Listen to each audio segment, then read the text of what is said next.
Hello దోస్తో welcome back to Centro 2 weeks అవుతుంది అబ్బా పోలింగ్ పెట్టి అందరూ the daily life of the immortal king ని సపోర్ట్ చేశారు. అంతలా సపోర్ట్ చేసాక ఎక్స్ప్లెయిన్ చేయబోతే బాగోదు కదా. అందుకే ఈ వీడియోలో the daily life of the immortal king anime యొక్క ఎపిసోడ్ 1 ఎక్స్ప్లెయిన్ చేయబోతున్నాను. ఇంట్రెస్ట్ ఉన్న వాళ్ళు వీడియోని అయితే చూడండి. ఈ వీడియో యొక్క లైక్ టార్గెట్స్ వచ్చేసి 15 లైక్స్ అండ్ మర్చిపోకుండా సబ్స్క్రైబ్ చేయండి. అండ్ ఇక్కడ కనిపిస్తున్న ఇమేజ్ లో ఉన్న పర్సన్ ఎవరో కామెంట్ చేయండి చూద్దాం. అందంగా ప్రశాంతంగా ఉన్న ఫ్యూచర్ జపాన్ అయితే మనకు చూపిస్తారు. అలా ప్రశాంతంగా ఉన్న జపాన్ లోకి ఒక పోర్టల్ అయితే ఓపెన్ అవుతుంది. అందులో ఒక ఫ్రాగ్ అయితే ఉంటుంది. ఆ ఫ్రాగ్ రావడం సిటీ మొత్తం నాశనం చేస్తూ ఉంటుంది. నెక్స్ట్ సీన్ లో మనకు ఒక చిన్న పిల్లని అయితే చూపిస్తాడు. ఆ పిల్లడికి ఆకలి వేయడంతో బింగోని కొనుక్కొని తిందామని బయటకు వస్తాడు. అందరూ ఫ్రాగ్ చూసి భయపడి వెళ్తూ ఉంటే ఈ పిల్లాడు ఏమో బింగో తెచ్చుకుందామని చెప్పి వెళ్తూ ఉంటాడు. అలా ఫ్రాగ్ ఏమో జపాన్ ఉన్న హాఫ్ సిటీని అయితే నాశనం చేస్తుంది. ఆ ఫ్రాగ్ ని ఆపడానికి కొంతమంది మ్యాజిక్ స్వార్ట్స్ మెన్స్ అయితే వచ్చి ఫ్రాగ్ తో ఫైట్ చేస్తూ ఉంటారు. బట్ దానివల్ల ఫ్రాగ్ కి ఎలాంటి ఇబ్బంది కూడా తగలదు అంటే ఎలాంటి డ్యామేజ్ కూడా తగలదు. ఇలా కాదని వాళ్ళందరూ తల దిక్కుకి వెళ్లి ఫ్రాగ్ తో ఫైట్ చేద్దామని నిర్ణయించుకుంటారు. అలా అందరూ వేరు వేరు దిక్కులకైతే వెళ్తూ ఉంటారు. ఆ ఫ్రాగ్ ఇదంతా గమనించి అక్కడి నుండి తప్పించుకొని ఒక మ్యాజిక్ స్వార్ట్స్ మీద అటాక్ చేద్దామని ప్రయత్నిస్తూ ఉంటుంది. ఆ స్వార్ట్స్ మ్యాన్ అయితే వేరే దిక్కు వెళ్తూ ఉంటాడు. బట్ ఆ స్వార్ట్స్ మ్యాన్ వెళ్లే దిక్కులోనే ఒక పిల్లవాడైతే ఉంటాడు. తన బింగుని తిట్టడానికి సిద్ధంగా అయితే ఉంటాడు. ఆ ఫ్రాగ్ నుండి ఆ పిల్లవాడిని కాపాడాలని ఆ మ్యాజిక్ స్వార్ట్స్ మ్యాన్ ఆ పిల్లవాడిని ఒక పక్కకే తీసుకుని వెళ్తాడు. అంతా బాగుంది అనుకుంటాం కానీ బట్ ఆ పిల్లడు యొక్క బింగు బ్యాగ్ అనేది కింద పడిపోయి ఉంటుంది. ఆ స్వార్ట్స్ మ్యాన్ ఆ ఫ్రాగ్ తో ఫైట్ చేయడానికి వెళ్తూ ఉంటాడు. సీన్ కట్ అయిపోయి 10 years ఫ్యూచర్ అయితే చూపిస్తారు. ఆ 10 years ఏం జరిగిందో కూడా ఎవరికి తెలియదు కానీ ఆ స్వార్ట్స్ మ్యాన్ ఆ సిటీకి అయితే ఒక హీరోగా అయితే మారిపోతాడు. ఆ మ్యాజిక్ స్వార్ట్స్ మ్యాన్ కి ఒక స్కూల్ అయితే ఉంటుంది. ఆ స్కూల్ పేరు వచ్చేసి ఫ్యాక్షన్ 16. ఇందుకే ఆ హీరో పేరు చెప్పలేదు కదా, తన పేరు జూయి. నెక్స్ట్ సీన్ లో మనకు ఒక స్టూడెంట్ అయితే చూపిస్తారు. తను ఈ ఫ్యాక్షన్ 16 స్కూల్లో అయితే జాయిన్ అయ్యాడు. మన ఈ స్టూడెంట్ కి ఇదే పోస్టే కాబట్టి అలా స్కూల్లోకి ఎంట్రీ ఇస్తారు. అప్పుడే అక్కడికి కొంతమంది స్టూడెంట్స్ వచ్చేసి మన స్టూడెంట్ గారి మీద అయితే ర్యాగింగ్ చేస్తూ ఉంటారు. అక్కడే స్కూల్ రూప్ మీద ఉన్న ఒక అమ్మాయి మన స్టూడెంట్ గారి మీద అయితే ర్యాగింగ్ చేసిన వాళ్ళ మీద అయితే మ్యాజిక్ అయితే వాడుతుంది. ఇద్దరు స్టూడెంట్స్ అమ్మాయిని చూసి భయపడి వెళ్ళిపోతారు. ఎందుకంటే అమ్మాయి కాబట్టి అంటే వాళ్ళపై దిశ యాక్ట్ కూడా ఉంది. ఎవరు రాసింది ఇది? అలా కాదు, ఎందుకంటే ఆ అమ్మాయి దగ్గర మ్యాజిక్ పవర్ అనేది ఎక్కువగా అయితే ఉంటుంది. అందుకే ఆ ఇద్దరు స్టూడెంట్స్ అయితే అమ్మాయి దగ్గర నుండి పారిపోతారు. ఆ అమ్మాయి మన స్టూడెంట్ గారి దగ్గరికి వచ్చి నేను కాపాడడానికి అంటూ సెకండ్ అయితే ఇస్తుంది. మనోడు సింపుల్ గా 10 రూపీస్ చూసి థ్యాంక్ యూ అని చెప్పి వెళ్ళిపోతాడు.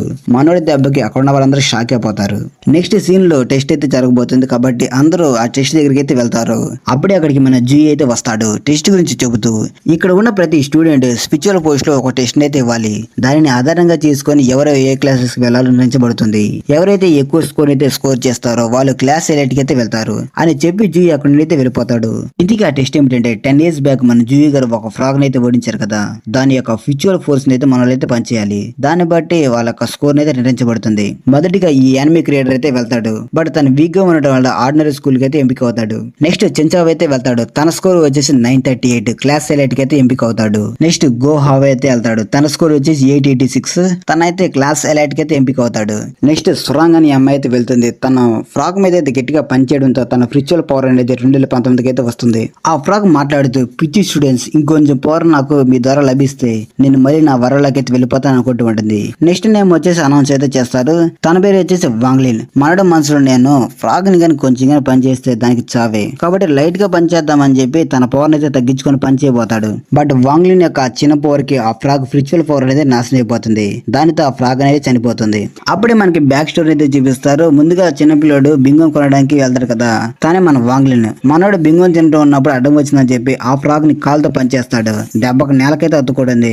అందరూ ఏమో జీగాడు ఓడించారేమో అనుకుంటుంటారు. ఇంకా స్టోరీలోకి వస్తే వాంగ్లిన్ పవర్ అయితే మెజర్ చేయలేకపోవడంతో వాంగ్లిన్ ని క్లాస్ ఎలైట్ కి అయితే తీసుకెళ్తారు. అదే ఎంపిక చేస్తారు. నెక్స్ట్ సీన్ లో అందరూ క్లాస్ రూమ్ లో అయితే ఉంటారు. అప్పుడే అక్కడికి వాంగ్లిన్ యొక్క టీచర్ అయితే ఎంట్రీ ఇస్తుంది. ఫ్రిచువల్ పవర్ ని ఎలా కంట్రోల్ చేయాలి, దాన్ని ఎలా యూజ్ చేయాలని టీచర్ అయితే ఎక్స్ప్లెయిన్ చేస్తుంది. సో స్టూడెంట్స్ మీరు ఏదైనా వస్తువుని కానీ లేదా జంతువుని కానీ సమనింగ్ చేయండి అని చెబుతుంది. మొదటగా చెంచావ్ అయితే ప్రయత్నిస్తాడు. బట్ ఏదో వస్తువుని సమనింగ్ అయితే చేస్తాడు.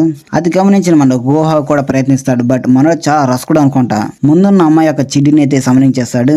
అలా చాలా మంది ప్రయత్నిస్తారు. బట్ ఏవో వస్తువులు అయితే సమనింగ్ చేస్తారు. మన సూరంగ్ మాత్రం బొనికులో ఒక డాగ్ ని ఆ మాన్స్టర్ అయితే సమనింగ్ చేస్తుంది. అది చూడడానికి బాగానే ఉంటుంది కానీ అప్పుడే టీచర్ వాంగ్లీ దగ్గరికి వచ్చి ఏంటమ్మా నీకు అర్థం కాలేదా, చెప్పు మళ్ళీ క్లాస్ మొదటి నుండి స్టార్ట్ చేయమంటావా అంటుంది.